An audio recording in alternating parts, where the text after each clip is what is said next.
Hello, and welcome to the DD Council Files, where self-advocacy is number one. I'm Eric Stoker, and we're here at Copperview Recreation Center to learn about the programs that the Copperview Recreation Center offers for people with disabilities. And here to talk about it is Susie. Hey Eric. How are you doing today, Susie? Pretty good. Enjoying the weather. That's good. I hope it stays this way. Yes. So let's get started. So my first question is, tell me about the adaptive programs you offer for people with disabilities. So we're with Salt Lake County Parks and Recreation, and our main adaptive hub, so to speak, is here at Copperview. But we do programs for individuals with disabilities throughout the entire county. And so we try to serve individuals of all ages and all ability levels, whether it's physical, cognitive, emotional, behavioral, whatever. If somebody wants to come and do something with us, we'll find a way. That's so cool. Yes. So is the facility ADA accessible? Yes, I mean, we're a government organization, so we have to abide by ADA architecture codes and 504 access and everything. However, there's a few things we're going through a self-assessment right now, and we've hired somebody from Chicago to come in and really look at and measure absolutely everything.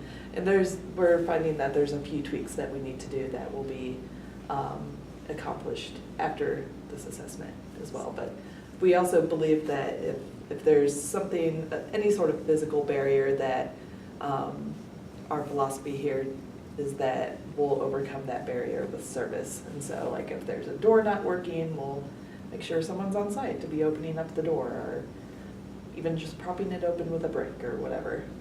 But we'll overcome some of those temporary barriers with service.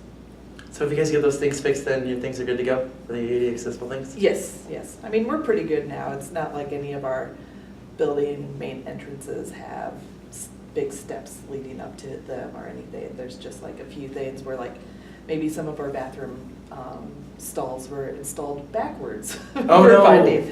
And so some of the things just need to be rearranged a little bit. So there's not anything big. But again, we'll overcome it with service. Sounds good. So can you explain to me about the Pass One program for people with disabilities? Yeah, so the Plus One Pass is a discounted pass for individuals with a permanent disability to be able to come into any of our rec centers and use our fitness room, our pools, our basketball courts when those are open, ice rinks, any of our amenities. So the individual with the disability is the primary card holder, and they can bring one person with them for free to help them work out, or sometimes transportation's an issue, so somebody to help drive you here, and then you guys can work out together or go swimming together or go ice skating, whatever. For the individual, it's $135 for the year. We do also sell family passes, and those are $190 for the year. And if you have a very large family, that happens in Utah, each additional person is $25.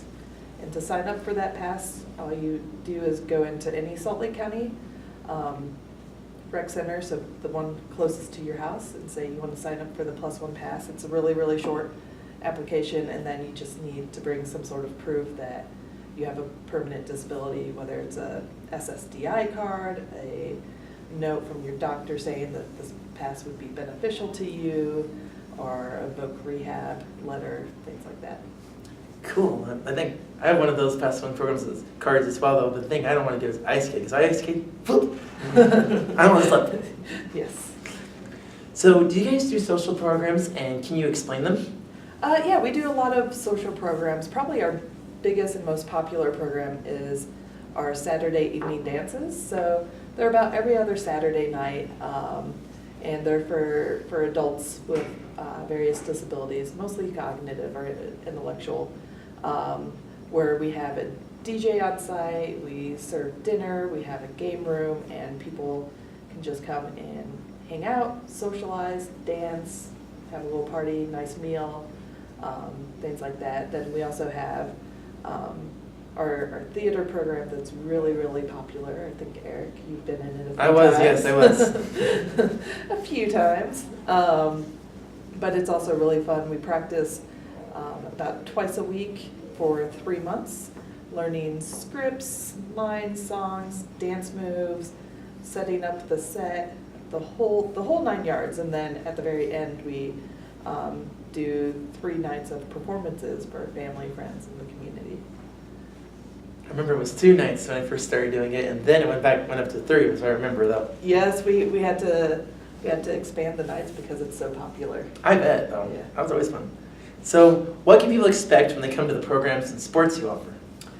What can they expect? Well, a lot of times people, I think, at least for a lot of the sports I run, so I'm over all the Paralympic sports and like a lot of the wheelchair sports, I think there's a big misconception that, oh, I'm going to go Google how to play sledge hockey or wheelchair rugby, and you usually come up with Team USA playing in a championship match, and it's very, very aggressive and competitive and a little intimidating. But at the end of the day, we're community recreation, so we're more grassroots. We just want the community to be able to get out and be active, healthy, social, work on different fitness goals, things like that. And so what I think people can expect is that, you know, we're community recreation, and that we want everybody to come and stay active and social and fit, and that a lot of times our staff as well know how to get people started in different activities. One thing we do a lot of as well that I'm really proud of is that we have a lot of equipment on site. So we have 12 rugby wheelchairs, 25 basketball wheelchairs. I've lost track of how much track and field equipment we have and everything, but we have all that stuff on site because if you're trying out a new sport for the first time, it can be, wheelchair's not cheap, and so you don't want to go out and buy a sport wheelchair to try a sport that you may or may not like. So we have all of that stuff on site that people can use as well. That's very cool. So can you bring siblings to the programs?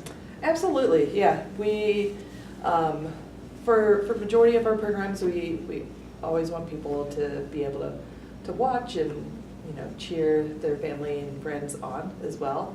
And so that's always welcomed and encouraged. There's some programs where, if we have enough equipment left over, like for wheelchair basketball, for example, we have enough chairs that siblings and parents get in chairs and play as well, because it's nice to have more people out on the court, and I think sometimes too the parents gain a better appreciation for their kids playing wheelchair basketball when they have to push around as well. So we always encourage that as well. There might be a few times where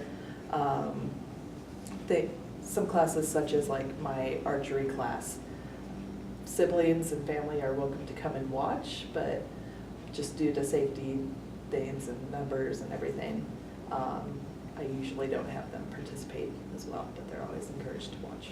Okay. So what is the cost for the adaptive recreation and the social programs you offer? So we try to keep all of our prices very low as possible.